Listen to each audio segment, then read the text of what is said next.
Hello and welcome. My name is Natty Cash, and welcome back again to our Ultimate March Madness Tournament series.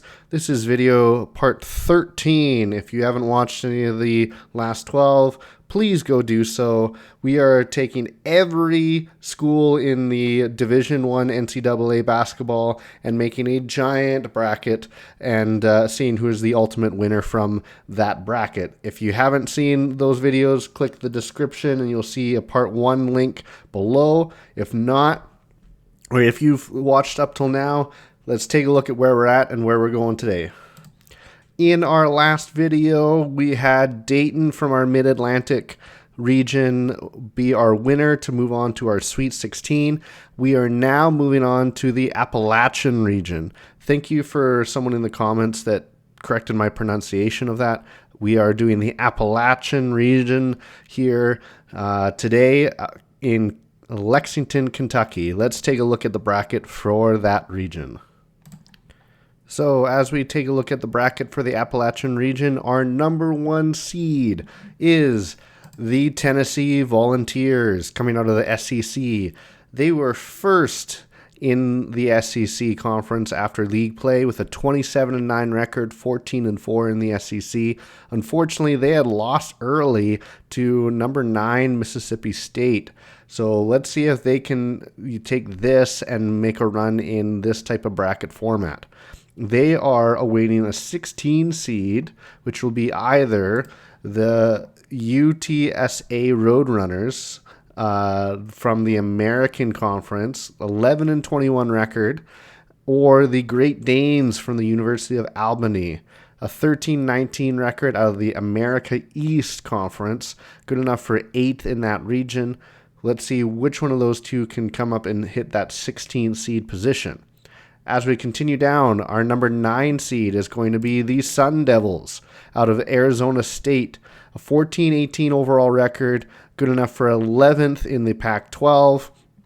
We'll see if they can take their experience and see what they can do with that, but they have to face off the number 8 seed, which is the Drexel Dragons out of the Coastal Athletic Association, 20-12 record, second in that coastal region. Unfortunately, they had lost in double overtime in their first matchup against Stony Brook in their conference tournament. But let's see what they can do now, sitting in that 8th seed. Now we have the 5th seed, which will be the Wildcats of Kansas State, 19-15 record coming out of the Big 12. That was good enough for 10th in their region. We'll see what they can do here, coming out of a strong Big 12. They are awaiting their opponent, which is a 12 seed, which will be either the Prairie View A&M Panthers coming out of the SWAC region. 10-21 overall record, good enough for just 10th in the SWAC conference, or the UIC Flames out of the Missouri Valley Conference, a 12-21 record, only good enough for 11th in that region. However, they did go on a run, eventually losing to number 3 Bradley in the Missouri Valley Conference. Then we continue on another playing game for the 13th seed, which will be between Charleston Southern Buccaneers with a 10-20 record out of the Big South region, good enough for 7th in their league, and the Loyola Marymount Lions out of the West Coast Conference, 12-19 record, good enough for 7th out of that conference as well. Whoever wins that game will have to play the number 4 seed, which will be the Providence Friars. Coming out of the Big East, they had a 21-14 overall record, 10-10 in the Big East, only good enough for 7th. However, they went on a run, beating Georgetown, then Creighton, and ultimately losing to Marquette in the conference tournament. So that's a look at the top half of the Appalachian region. And then as we take a look at the bottom half of the region, our first team that we'll see is our number 3 seed, which is the Aggies out of Utah State. A 28-7 record, good enough for first in the Mountain West Conference in league play. They unfortunately had lost to San Diego State early on in their tournament. So let's see what Utah State can do in this format, sitting in a strong number 3 seed. They will be awaiting an opponent in the 14 seed, which will be either the Portland Pilots out of the West Coast Conference, 12 and 21 record, good enough for 6th in that region. Eventually lost out to San Francisco in their conference tournament.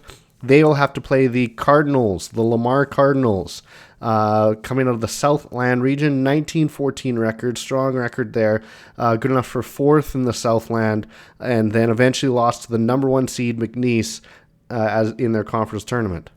As we take a look at number 11, we will have a play-in game between the Loyola Greyhounds. This is different than Loyola Marymount. This is Loyola from Maryland. A 7-25 record, good enough for 10th in the Patriot League, and lost out early to Navy in their conference tournament. They will be playing the Delaware Fighting Blue Hens out of the Coastal Athletic Association. 19-14 record, good enough for 6th in that region. Whoever wins that game will have to play the number 6 seed, which is the Ole Miss Rebels. 20-12 record, good enough for 10th in a strong SEC. Let's see what Ole Miss can do in a 6th seed position. As we continue down, we have the 7th seed, which will be filled by the Rutgers Scarlet Knights, a Big Ten team, 15-17 record overall, only 13th, but it is a strong Big Ten. So 13th in that league. They sit in that 7th seed. They'll be awaiting a play-in matchup after filling in that 10 seed, which will be between the VMI Cadets and the Weber State Wildcats. VMI is didn't have a strong season, 4-28 record out of the Southern Conference, 10th in that league, and lost out early in the tournament. Let's see if they can change their fortunes here against Weber State. Coming out of the Big Sky region, they had a solid 20-12 record out of the Big Sky, good enough for 4th in their conference tournament. Then we take a look at the 15 seed, and we end up having another play-in game. This will be between Tennessee State out of the Ohio Valley Conference with an 18-15 record, good enough for 5th in their league, against the New Hampshire Wildcats from the America East Conference, 16-15 record, good enough for 4th in that conference. Lastly, we do have the number 2 seed, which will be the Texas Tech Red Raiders out of the Big 12. 23-11 record, good enough for 4th in the Big 12. They had lost out to Houston in their conference tournament, but they are sitting in a good spot, sitting in that number 2 seeded position. So this is a full look at the entire Appalachian region bracket. If you have predictions, please put them down in the comments below, and we are going to get started with all of our play-in games. So starting up with the top, we're going to have UTSA up against the Great Danes of Albany. And what we see here is the Roadrunners getting the first victory out of this bracket. A back and forth game you see in the first half, where it's basically tied at halftime, but it is San Antonio that get the lead in the second half and never look back onto a 10-point victory to move forward. And with that, we see that UT San Antonio get to move on and play Tennessee in their next matchup. Moving further down, we are going to see the Prairie View A&M Panthers up against the UIC Flames to bid for that 12th position. And it is the UIC Flames that get the victory here, pretty dominant in the end, where they take a lead early and continue on to a pretty secure first win in this tournament. And as we see, UIC have moved forward and will have to play the Kansas State Wildcats in the next matchup.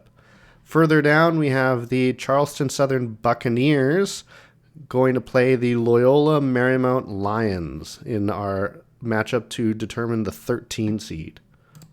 And it is the Loyola Marymount Lions that they get the confident victory here. They take the lead early and only build it further and further into the second half to get a comfortable victory in the end. And as we can see, Loyola Marymount have moved forward. They will have to play the number 4 seed Providence in their next matchup. So we will move down to the bottom half of our bracket, where our next play-in game will be the Portland Pilots playing against the Cardinals from Lamar University. And it is the Pilots of Portland that get the victory here. They take the lead early on and never really look back. They had as much as a 20-point lead at halftime. It was Lamar to push forward to try to make it a little closer, but in the end, it was too much and Portland get the victory. So Portland move forward and will have to play Utah State in their next matchup. Further down, we have the Loyola Greyhounds up against the Fighting Blue Hens of Delaware. And in a very close game, it is the Blue Hens of Delaware that make it out of this game with the victory. Back and forth, many lead changes throughout. And around halftime, it looked like Loyola might be up by about 3. And they actually did well enough to get a lead of about 13. But the Blue Hens fought back hard in the latter stages of the second half and got the 1-point victory in the end. So it is Delaware that move forward and will have to play Ole Miss in their next matchup. As we continue down, our number 10 seed will either be the VMI Cadets or the Wildcats from Weber State. And it is Weber State that take care of business here. 93-60 victory. It was VMI that had a decent start to get the lead, but Weber State, once they got the lead, continued to push forward for a comfortable victory in the end. So with Weber State moving forward, we have just one more play-in game to determine, which will be between the Tennessee State Tigers and the Wildcats of New Hampshire. And it is the Wildcats of New Hampshire that get the victory here. Again, another scenario where an early lead was taken and they never looked back on the way to a comfortable victory to move forward. So with New Hampshire moving forward, these are our top 16 teams out of this region. And we will then go one at a time again through our Appalachian region, starting at the top with our number 1 seed, the Tennessee Volunteers, up against the Roadrunners from Texas San Antonio. And this was a close one, only a 5-point victory, but Tennessee do get the victory here. They were leading the entire time, and so that was never really in doubt, and they had about a 14-point victory or lead at halftime, but a little bit slower on offense here and some tighter margins all the way up to only a 2-point lead, but Tennessee did hold on for the victory. And so Tennessee does move forward. Their opponent will be either the Sun Devils of Arizona State or the Dragons from Drexel. And it is Arizona State that get the narrow victory here. You see that even Drexel had a lead in the first half, but by about halftime, there was about a 3-point victory or lead for Arizona State. They were able to hold on to that, even though it was close throughout, to get the victory. So it is Arizona State that move forward that will play Tennessee in their next game. Moving further down, we have the Wildcats of Kansas State up against the UIC Flames. And we do see Kansas State getting the definitive win here. It was close near the beginning, but once Kansas State got a healthy lead, they never looked back on the way to a comfortable victory to move forward. And so Kansas State do move forward, awaiting their next matchup, which will be either the Lions of Loyola Marymount or the Providence Friars. And we do see the Friars moving on here with a comfortable 20-point victory, although near the beginning it was not so comfortable. Loyola Marymount started off with the lead, and after a few lead changes, Providence was only up by about, I'll say, 7 points there, but they were able to push forward to get a comfortable victory in the end. And so Providence does move forward to our regional quarterfinals. Next, we have the Aggies of Utah State up against the Portland Pilots. And in our first upset that we see here is the Portland Pilots that get the victory here. Portland was leading for most of the game here. At the end of the first half, they are up by 9. Then Utah State do get a lead and push forward after a really tough spell offensively for Portland. And Utah get the lead here. But Portland fight back again with some strong offense, get the lead late, and were able to hold on for the victory. What a crazy result that is. So with Portland moving on, this is the first time a 14 seed has moved forward this far in the tournament, and this is just the second lowest seed to get to the quarterfinals, where we had a 15 seed in our very first region make it to the quarterfinals. So congrats to Portland. Let's see how far they can take it. But they won't really know until they see their next matchup, which will be either the Blue Hens of Delaware or the Rebels from Ole Miss. And we do see Ole Miss getting the victory here, although it was relatively close for the first half, where Delaware did have a victory for a certain amount of time, and it was nearly tied at halftime. But Ole Miss was able to get a little bit more offensively in the second half and push their way to a 12-point victory. So it looks like Ole Miss are moving forward to play the Pilots in the next round. As we look further down, we have the Scarlet Knights of Rutgers up against the Weber State Wildcats. And this was a very close matchup, but it was Rutgers that get the victory here. Rutgers was leading nearly the entire time. There was a small time in the second half where Weber State was in the lead, but it was close throughout, many times where then it was tied up, especially late in the game, but Rutgers had just enough to get the victory. And finally, our last matchup before our quarterfinals is our New Hampshire Wildcats up against the Red Raiders from Texas Tech. And we do see here that Texas Tech take care of business and beat the Wildcats. Again, a few lead changes early on, but once Texas Tech had a lead, they kind of built on that and then allowed a relatively comfortable win, 18-point win in the end. And so with Texas Tech moving forward, we have our list of our regional quarterfinalists sitting here in front of us. But who will be our semifinalists? Starting off with whoever is going to win between the Tennessee Volunteers and the Sun Devils of Arizona State. And we do see Tennessee taking care of business here. A little bit of back and forth in the first half, but once Tennessee kind of got to the second part of that first half, they had a pretty comfortable lead and built on that all the way to a very comfortable win to move to our regional semifinals. And so Tennessee has moved forward. They are awaiting their next opponent, which is either the Kansas State Wildcats or the Providence Friars. And in a close matchup, it is Providence that moves on here. We'll see that after a few back and forth, Kansas State do build up a lead, even as much as about 14 points. But as it gets towards halftime, the lead is maybe cut down to potentially 6, 7-ish, maybe 9 as the most. It's hard to tell on this diagram.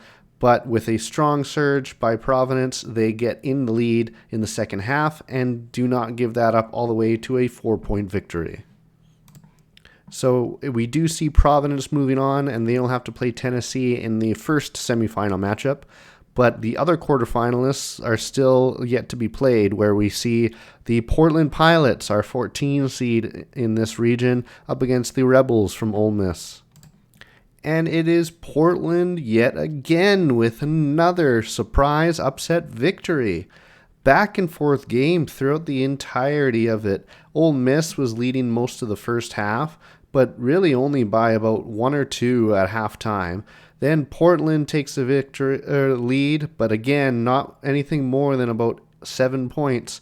Back and forth all the way through. But you note right here, Ole Miss just cannot get another point towards the end of the quarter or end of the game, and Providence, after a couple baskets, gets enough for a 4-point victory. Amazing. And so it is Portland that are on their Cinderella run so far, moving on to the regional semifinals. Next up, we have the Scarlet Knights of Rutgers going to take on the Texas Tech Red Rangers. And we do see the Red Raiders take care of business here and get the victory. Although it was close for most of the first half, Texas Tech had about a 4-point lead around halftime, but the second half was a different story as Texas Tech took off and had a comfortable win in the end. So here is a look at our regional semifinals for the Appalachian region. we have Tennessee, Providence, Portland, and Texas Tech. But who is going to make the finals in this region? Are we going to see the Tennessee Volunteers, or are we going to see the Providence Friars come out of our first matchup? And we see Tennessee asserting dominance here and really making this a big win for them. They took the lead early and they never looked back, increasing their lead substantially, having a huge 34-point victory. And so we do have Tennessee in that one position, moving on to our regional finals. Their opponent will be either the surprising Portland Pilots, our 14th seed in this region, up against the Texas Tech Red Rangers, our number 2. And we do see the Red Rangers of Texas Tech moving on, and pretty significantly here. But I do have to congratulate Portland for how well that they did to get this far in the tournament. But it is the Red Raiders of Texas Tech that are moving forward. So once again, we have our number 1 and number 2 seed getting to the finals in a region. But which one will come out as champions? Thus far in the 1 versus 2 matchups, we'd have the number 2 seed winning 3 times and the number 1 seed winning twice. But which out of these teams will become our Appalachian region champions? Will we see the Tennessee Volunteers get another 1 seed into the Sweet 16, or will Texas Tech be able to pull the upset and make it in as a 2 seed? And it is Texas Tech that get the victory here. Despite how dominant Tennessee has been for many of their opponents, they could not take out Texas Tech here. They got a big lead early on, nearly 20 points at halftime, and Tennessee did well to bring it back and were within 2 towards the end of the game, but Texas Tech had just a little bit more to then hold them off and get the victory to become our Appalachian region champions. So as we take a look at our Sweet 16 board, we now see Texas Tech as our regional champions out of the Appalachian region. Congratulations to them. They have now added another 2 seed onto our board for a total of 6 2 seeds that we see here. Will we see more 2 seeds? Are we going to see more 1 seeds? Or maybe there'll be another surprise that can come out of a region before we get to the finale. But thank you so much for watching. Our next video, we are going to take a look at the Midwest region, which we're going to be hosting out of Des Moines, Iowa. But thank you so much for watching. Please like and subscribe if you like what I'm doing. I want to get these videos out on a more regular basis, and so trying to get at least 2 out a week is my goal. Please, again, thank you for watching, and we'll see you again next time. Bye for now.